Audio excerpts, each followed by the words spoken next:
Hello and welcome back. We are going to talk about paperwork requirements for level 4 and level 5 troop travel.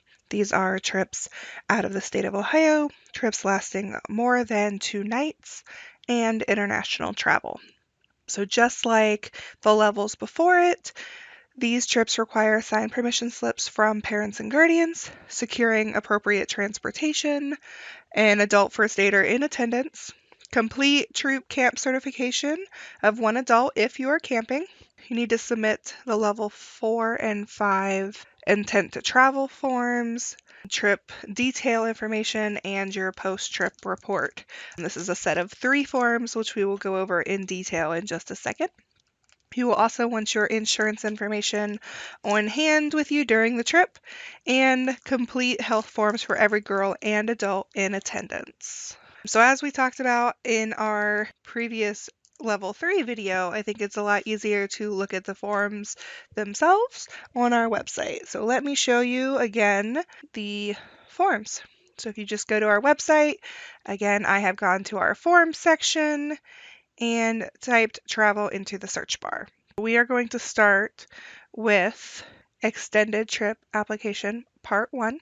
4 and level 5 trips are considered extended trips. Like I said, there are 3 forms, so there is part 1, part 2, and part 3. So I'm going to open up part 1 here. So this is going to be your intent to travel. For level 4 troop travel, this form is due about a year before departure. For international travel, level 5, this form is due about 2 years before your departure. This is just an intent to travel. This is not specific nailed down details. These things can change, and that is completely fine.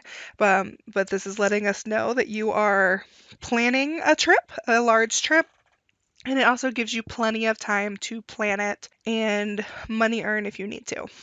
Troop information, again, your adult in charge and contact information, your troop number and service unit name, your grade level. If you have a multi-age level troop, please select the box that most of your girls are in. Total girl numbers and total adult numbers. This is the number of girls and adults who are attending the trip, not necessarily the number of girls and adults that are in your troop. You could be adding adults and girls from other troops, from other service units that are attending with you, and not just girls that are in your troop. Your activity information, start date, start time, end date, end time of your trip. Start time and end time, these are just general guesses at this point. Obviously, a year out, 2 years out, we do not expect you to have firm times. We do hope that you can give us as accurate as a date as possible. You might already have the specific date of departure and return in mind. You also might have a ballpark time of we know we're going to go in June of 2022. Both of those are fine. So your trip location, where are you going? Are you going to Savannah, Georgia, for instance? What is the purpose or goal of the trip? Why are you going? What will girls learn or discover during the trip? How will this help girls earn a badge or award? Please keep in mind that we are looking for a badge and not a fun patch.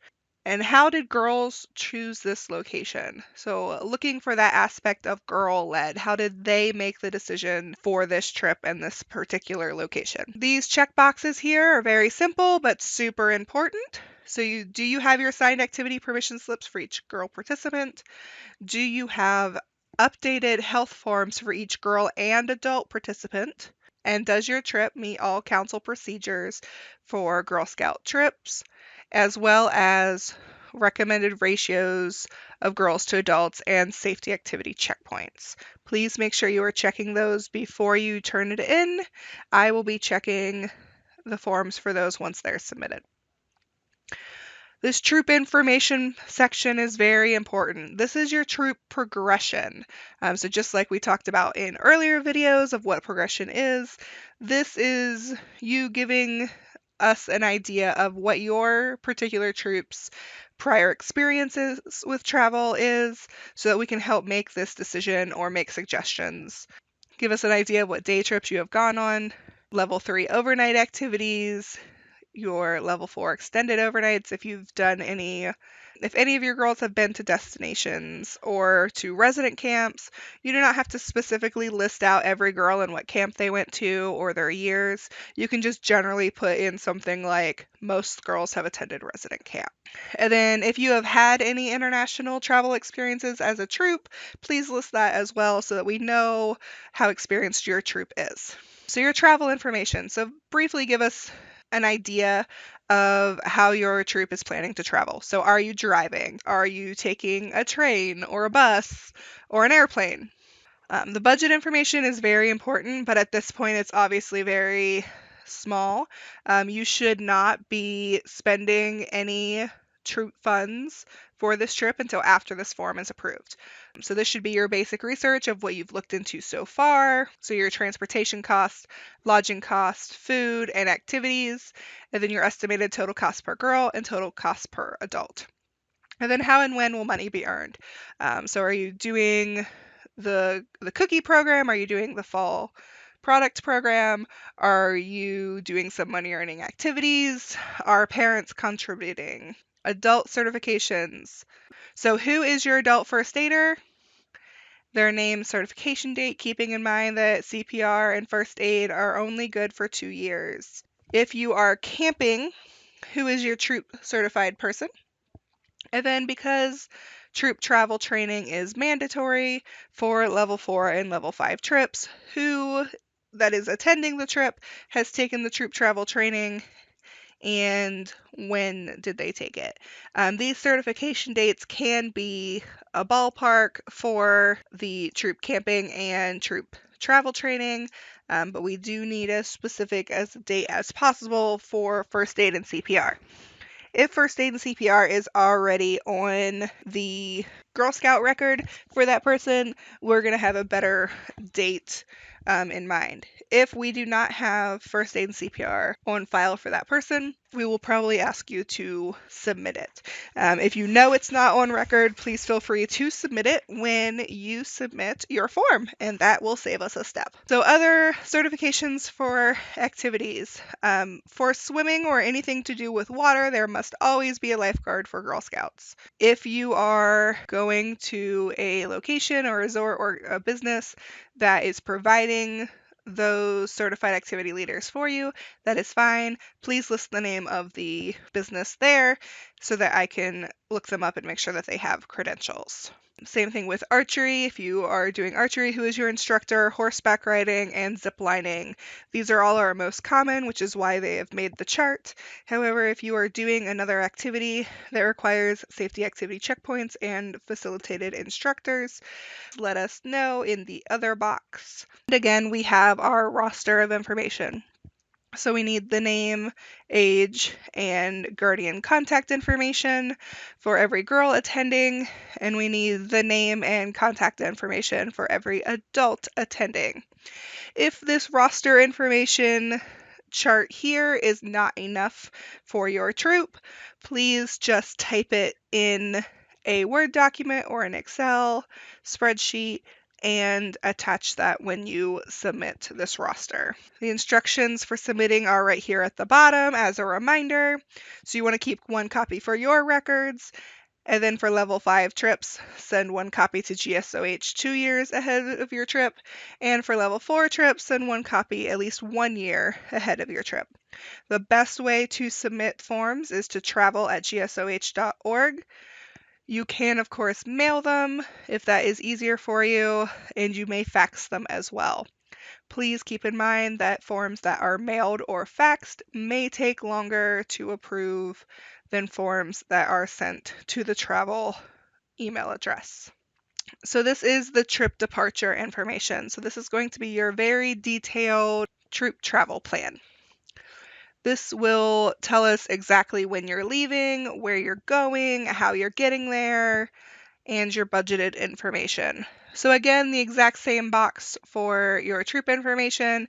It does have the added line of the dates of your trip and your location so that we can match it up correctly with your Part 1 form.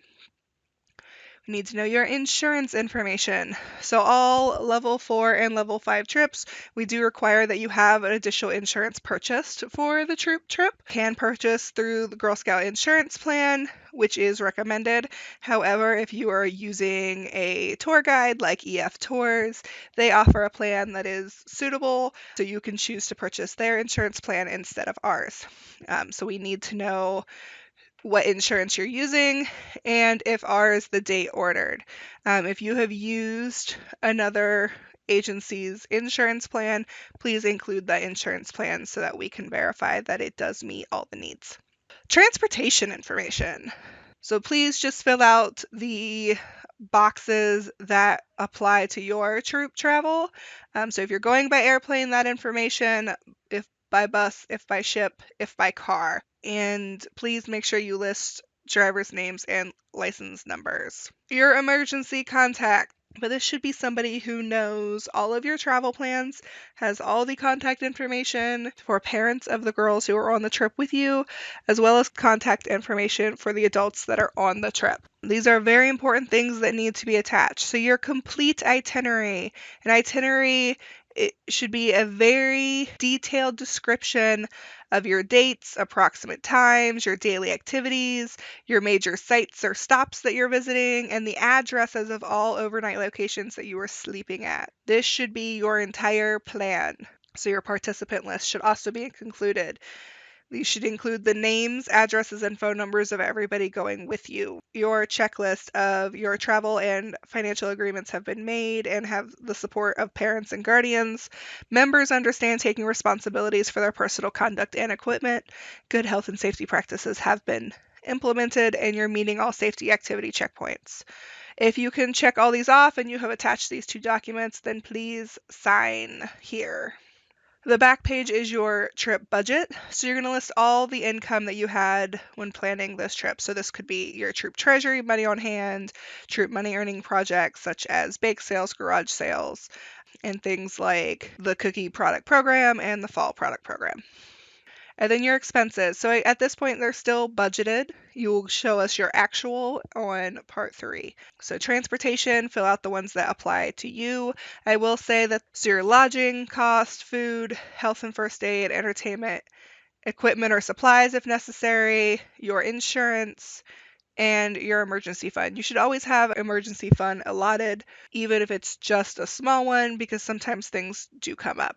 And then other. So if you have anything else that your trip needed that we didn't include, please list it in other. That's also a good place to budget tips. Again, keep 1 copy for your records and send 1 copy to GSOH at that travel email address at least 6 weeks before your trip. So that is part 2 of level 4 or level 5 troop travel. Let's do part 3. So part 3 is your after trip report, which is exactly as it sounds. Once you have come back from your trip, you fill this form out and submit it to let us know how your trip went. So again, that same troop information box, your activity information, trip destination. So did you follow your original itinerary? If not, state what changes were made and why. What were the highlights of your trip? So what were the things that you really liked? If there was any accident or illness requiring more than simple first aid. If so, please describe it.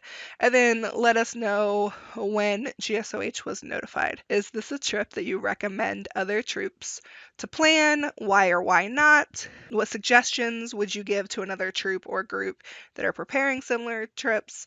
So, for instance, if you had a really hard time booking something because they filled up really fast, like those would be good notes to include for other people. Would you be willing to talk to other troops or groups about their trip if they're planning a similar trip? And where will your troop be traveling to next? And then some planning information. So how long did it take you to plan? How and why was this location chosen? And how were your financial goals met? And then that back page is your budget again. So taking your budgeted amount that you gave us in part 2 versus your actual. So what did you actually spend on these categories? Did you not give yourself an emergency fund and ended up needing it, etc. Here at the bottom, keep 1 copy for your records, send 1 copy to GSOH program team at the travel@gsoh.org email address. This report is due 4 weeks after you return from your trip. And don't forget to include some photos of your trip. We love to see our Girl Scouts out having a great time learning new things. If you do submit photos, just know that we could choose to use them in promoting troop travel or other activities. So there is your part 3 of troop travel level 4 and level 5.